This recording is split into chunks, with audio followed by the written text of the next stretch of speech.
My nails are two colors of sparkly this week. Just thought you might want to see. Hi everyone! So I'm filming this video a bit later than I usually film because I just had a really super busy weekend.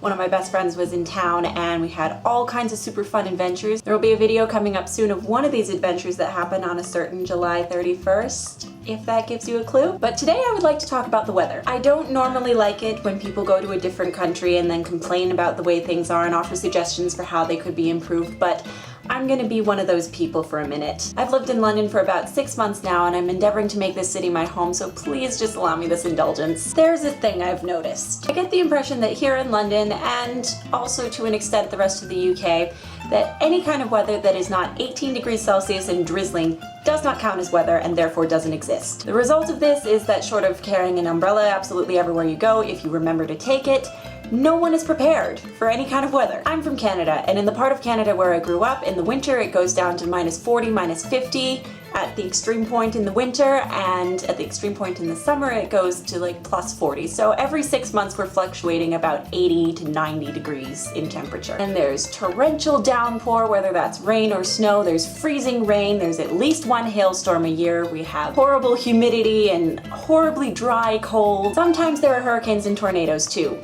Only sometimes. Of course, most of the time it's the usual sunny or rainy or partly cloudy deal, but as a Canadian, I'm used to being prepared for any kind of weather. Everywhere you can go, you can kind of count on there being air conditioning if it's too hot, and when it's cold and snowy, you can pretty much count on there being enough snowplows to take care of everything. But here, in London, not so much. There's definitely a cultural difference at play here. I've been told that here in the UK, Canadians are perceived as really happy, upbeat people, and I think I'm starting to understand this. One day I remarked it was such a beautiful sunny day out, only to be told, it won't last. But it did last. Look! Look!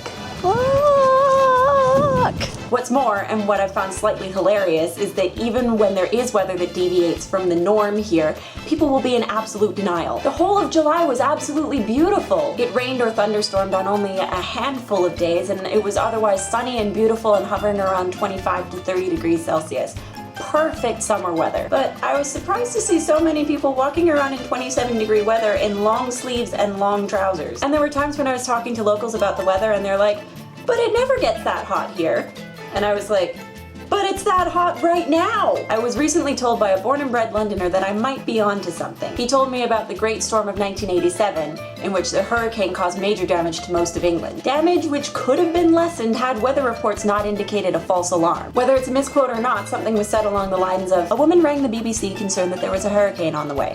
Don't worry, there isn't. So the hurricane came and no one was ready. And this isn't the only warm summer I've ever experienced in England. The first time I came to London, it was 2006, and it was one of the hottest summers on record. One of the days I was here, it reached 38 degrees. At the time, I didn't realize that wasn't normal. The second time I came here, granted it was late August, it was more of what you would call like a typical British summer.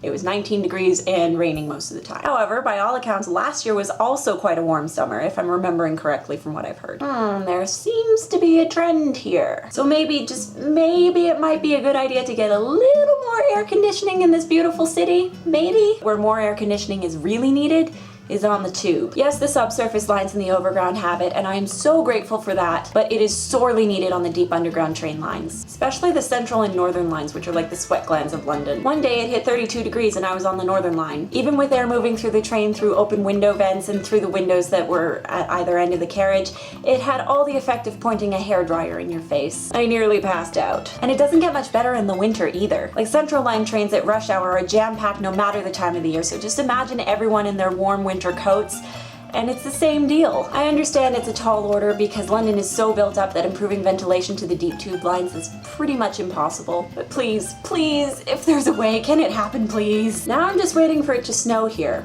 I hear the whole town shuts down when that happens, and that would be interesting to see. I'll report back if I'm here, if and when it happens. So 2 questions for you guys. Have you ever experienced any kind of culture shock? And what's the weather like where you are? Let me know in the comments. If you like this video, please let me know by giving me a big thumbs up. And if you really like this video, there's a little red button down below where you can click, and then that will subscribe you to my channel and you will be notified of any new videos that I make. You can follow me on Tumblr at superlaurenvlogs.tumblr.com, where I post extra little thoughts and ideas and sometimes bits that I've left out of the videos. I'm also on Twitter at LaurenMorley11, and I have a Facebook page that kind of rounds up all my social media, YouTube activities, so if you don't want to miss anything, I highly suggest you like that page. And that's facebook.com/LaurenMorley on YouTube. As always, thanks for watching, take care, and I'll see you in the next video. Bye-bye!